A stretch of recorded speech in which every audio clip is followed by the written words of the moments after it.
જામનગરની WHO Ayurvedic GCTM centre પાસે demolition કરવામાં આવ્યું છે। WHO ભારતના સંયુક્ત પ્રોજેક્ટ માટે મેગા ડિમોલેશન ડ્રાઈવ યોજાઈ હતી। 90 વીઘા જમીન પરથી 17 પાકા દબાણો સામે કાર્યવાહી કરાઈ છે। સરકારી જમીન પર ગેરકાયદે બાંધકામ દૂર કરવામાં આવ્યું છે। 90 કરોડની જમીન પરથી દબાણ હટાવી તંત્રએ કાર્યવાહી કરી છે। એસડીએમની આગેવાનીમાં 3 દુકાન સહિત 17 મકાનો તોડ્યા છે। પોલીસ બંદોબસ્ત સાથે WHOના પ્રોજેક્ટ માટે જમીન સાફ કરવામાં આવી છે। નોટિસ બાદ આજે મોટી કાર્યવાહી કરી દબાણો દૂર કરવામાં આવ્યા હતા।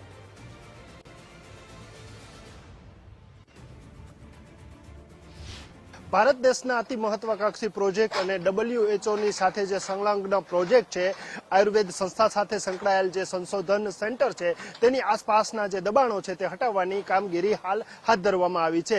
જામનગર જિલ્લા વહીવટી પ્રશાસન અને DLR કચેરી દ્વારા સર્વે કરવામાં આવ્યો હતો। ત્યારબાદ જે WHOનું જે આયુર્વેદ જે નું સંસ્થાન બની રહ્યું છે, જે સંશોધન સંસ્થાન બની રહ્યું છે, તેની આસપાસ લગભગ 90 વીઘાનું દબાણ સ્પષ્ટ થયું હતું અને જે દબાણ કરતાઓ હતા તેને તંત્ર દ્વારા નોટિસ પાઠવવામાં આવી હતી। 3 નોટિસ પાઠવાયા બાદ કોઈ પ્રત્યુત્તર નહીં મળતા આજે વહીવટી પ્રશાસનની ટીમ એસડીએમની આગેવાની નીચે 2 JCB સાથે અને પૂરતા પોલીસ પ્રોટેક્શનની સાથે દબાણ હટાવવાની કાર્યવાહીનો ધમધમાટ શરૂ થયો છે।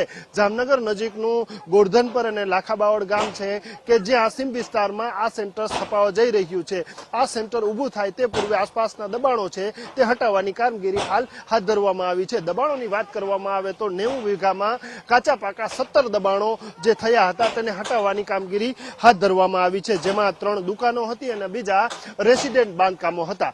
આ તમામ જે દબાણો છે તે આજ સાંજ સુધીમાં પૂર્ણ થઈ જશે તેમ વહીવટી પ્રશાસન કહી રહ્યું છે। ત્યારે કરોડો રૂપિયાની વધુ એક વખત જે સરકારી મિલકત છે તે હસ્તગત કરવાની કાર્યવાહીનો ધમધમાટ શરૂ થયો છે। WHOના જે આયુર્વેદ સંશોધનના સેન્ટરના ઉદ્ઘાટન પૂર્વે જે વહીવટી પ્રશાસન છે તેના દ્વારા આ કાર્યવાહી કરવામાં આવી રહી છે।